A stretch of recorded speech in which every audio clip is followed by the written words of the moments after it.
முஸ்தஃபா நம்ம சுரேஷ் ரவி அண்ணன், நம்ம சதீஷ் அப்படின்ட்டு வந்து சாம்ஸு, அதே மாதிரி வந்து கருணாகரன் அண்ணன் அப்படின்ட்டு வந்து ஃபன் பண்ணியிருக்காங்க.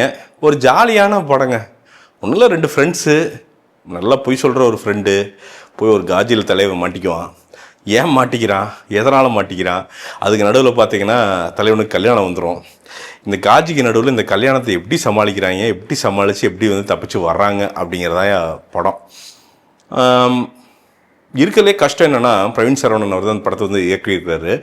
இருக்கலே கஷ்டம் என்ன அப்படின்னா, இந்த காமெடி புல் பண்ணுறது. நீங்கள் வந்து ஏவாக பண்ணிடலாம், ஒரு வல்கராக பண்ணிடலாம், ரொம்ப டபுள் மீனிங் வேர்ட்ஸ் போட்டு பண்ணிடலாம், ஷார்ட்ஸில் வந்து வல்காரிட்டி காட்டி உங்களுக்கு சிரிக்க வச்சிடலாம், இல்லை ரொம்ப அப்யூசிவாக பேசி சிரிக்க வச்சிடலாம், இல்லை ஒரு ஆளை வந்து மட்டம் தட்டி சிரிக்க வச்சிடலாம். இப்போ அது எதுவுமே பண்ணாமல் ஜாலியாக இந்த டயலாக்ஸ்லேயே பண்ணுறது இருக்குல்ல காமெடி, அது ரொம்ப கஷ்டம். அதை இந்த படத்தில் பண்ணியிருக்காங்க. எனக்கு உண்மையாக எந்த எக்ஸ்பெக்டேஷன் இல்லை. நேற்று நைட்டு 10:45 போய் இந்த படத்தை பார்த்தேங்க. ஃபர்ஸ்ட் ஆஃப் ஒரு 30 நிமிஷம் போகிறப்போ என்னடா அப்படின்ட்டு இருந்துச்சு.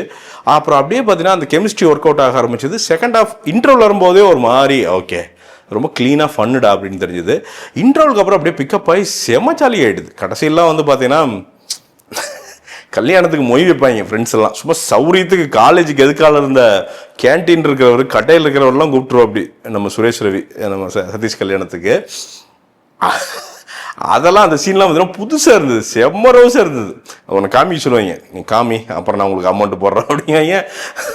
சிரிப்பே தாங்க முடியல சத்தியமாக அந்த இடமெல்லாம். அதே மாதிரி கருணாகரன் வந்து ஹேக்கராக வந்து பார்த்தீங்கன்னா அவர் லவ்வரையே வந்து பார்த்தீங்கன்னா அக்கான்னு சொல்லிட்டு இருப்பாரு. அது எக்ஸ்ட்ரீம் ஃபன். அதெல்லாம் ரொம்ப நம்ம பசங்களுக்குள்ள ஒன்று பேசிக்கோம்ல, ஒரு ஃபன் ஒன்று இருக்கும் தெரியுமா, அந்த ஃபன்னை அழகாக ஒர்க் அவுட் பண்ணி அதை வந்து சீன்ஸாக கொண்டு வந்திருக்கார். ரொம்ப நம்பி டிரெக்டர் வந்து அதை எடுத்து கொண்டு வந்து கொடுத்துருக்கார்.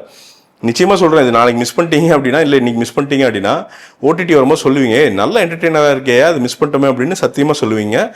ஏன்னா இது உள்ள ஒன்றும் இல்லைங்க, பெரிய ராக்கெட் சயின்ஸோ அப்படி இந்த லேயர் அந்த லேயர் அதெல்லாம் இல்லை. ஒரு க்ளீன் என்டர்டெய்னர், அவ்வளோதான் மேட்ரு. ஆனால் அது ரொம்ப க்ளீனாக இருக்குது, ஜென்யூனாக சிரிக்க வைக்கிறாங்க. செகண்ட் ஹாஃபில் ஜென்யூனாக நேற்று நைட்டு உட்காந்து பார்த்தா ஒரு பெரிய ஆக்குபன்சி இல்லை, ஓரளவுக்கு ஆக்குபன்சின்னு வச்சுக்கோங்களேன். ஆனால் பார்த்தவங்க யாரும் தலையை தேய்ச்சிக்கிட்டு உட்காந்து வழக்கமாக புலம்புவாங்க, ஐயோ ஏன் இந்த படத்துக்கு வந்து புலம்புவாங்க. அது இல்லாமல் எல்லாம் சிரிச்சாங்க. எல்லாருமே செகண்ட் ஹாஃப் வந்து சிரிக்கிறத நம்மளால் பார்க்க முடியுது. அதுக்கான வேலையை வந்து டைரக்டர் வந்து தெளிவாக பண்ணியிருக்காரு. கேரக்டர்ஸ் வந்து அழகாக எழுதியிருக்காரு. என்ன இந்த சீம்ஸு, இந்த நாய்க்குட்டி இதெல்லாம் கொஞ்சம் டயலாக்ஸ் இதெல்லாம் மட்டும் கொஞ்சம் பழசடிச்ச மாதிரி இருந்தது. கொஞ்சம் டைம் ஆகிடுச்சுன்னு நினைக்கிறேன் அந்த படம் எடுத்ததுக்கு ரிலீஸுக்கும். ஸோ அது மட்டும் கொஞ்சம், ஏன்னா எப்பவுமே இந்த வருஷம் இது ரெலவெண்ட்டாக இருக்குன்னு ஒரு காமெடி எழுதுவோம். அதுக்கப்புறம் பார்த்தீங்கன்னா வருஷம் மாறுறப்போ வந்து பார்த்தீங்கன்னா அந்த சுச்சுவேஷனே மாறி இருக்கும். அப்போ அந்த காமெடி ரெலவெண்ட்லாம் போகும். அந்த மாதிரி சில விஷயங்கள் மட்டும் கொஞ்சம் பழசான மாதிரி ஒரு ஃபீலிங் இருந்தது.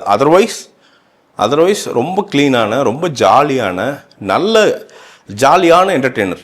உள்ளே வந்து ஒரு கில்மா மேட்ரு வரும். அது கில்மானா அது எந்த வல்காரிட்டியும் இருக்காது, சும்மா நார்மல். நீங்கள் இப்போ வர்ற ஐட்டம் சாங்க்கு 1% தான் இருக்காது, அவ்வளோதான் நார்மல் விஷயம். ஆனால் அதை வச்சு அது ஒரு தின்ல ஏறுங்க. அது நீங்கள் இதை வச்சு ஒரு கதை எழுதுனாங்களா அப்படின்னு யோசிச்சிங்கன்னா எழுத முடியாது சத்தியமாக. இதை வந்து ப்ரொடியூசர் எப்படி அக்செப்ட் பண்ணாருங்கிறது எனக்கு பெரிய ஆச்சரியம். ஏன்னா இதில் ஒன்றுமே இல்லை, இந்த சொல்கிறதுக்கு ஒன்றுமே இல்லை. இது வந்து ஒரு டைரக்டர் வந்து சொல்லி கன்வின்ஸ் பண்ணவே முடியாது ஒரு ப்ரொடியூசரை. எடுத்து தான் உங்களுக்கு காமிக்க முடியும். பட் அதை நம்பியிருக்கார் ப்ரொடியூசரு, அதை அழகாக எடுத்திருக்கார். ஒரு விஷயம் சொல்ல முடியும், உறுதியாக சொல்ல முடியும், என்னென்னா இந்த டீமில் ஒர்க் பண்ண யாருமே ஓபி அடிக்கலை. அது சதீஷ் ஆகட்டும், அவங்க சுரேஷ் ரவி ஆகட்டும், நம்ம பார்வதி அவங்க வந்து ஒரு ரோல் பண்ணியிருக்காங்க, நம்ம பிக் பாஸ் பார்வதி. அதெல்லாம் பழைய பகைகள் விட்டுருங்க, நல்லா பண்ணியிருக்காங்க. ஆக்சுவலாக நல்லா பண்ணியிருக்காங்க. அப்படி எல்லாருமே in front of camera also back of camera dialogue writing ஆகட்டும் எல்லாமே வேலை செஞ்சுருக்காங்க. யாருமே ஓபி அடித்து சும்மா ஒரு படத்தை கடனுக்கு எடுத்துடலாம் அப்படின்னு எடுத்து தள்ளியில் நல்லபடியாக யோசித்து ஒரு படத்தை வந்து பண்ணியிருக்காங்க. ஃப்ரெண்ட்ஸோட ஃபேமிலியோடு போய் பார்க்குறீங்க அப்படின்னா கண்டிப்பாக வந்து முகம் சுளிக்கிறதுக்கெல்லாம் ஒன்றுமே இருக்காது. ஜாலியாக என்ஜாய் பண்ணி சிரிச்சுட்டு வர்றதுக்கான விஷயந்தான் வந்து இந்த முஸ்தஃபா. போய் பாருங்கள், என்ஜாய் பண்ணுங்கள். மீண்டும் ஒரு விமர்சனம் முன்னோட்டம் இல்லாட்டி வீடியோட உங்களை சந்திக்கிறேன். அதுவரை நன்றி, வணக்கம்.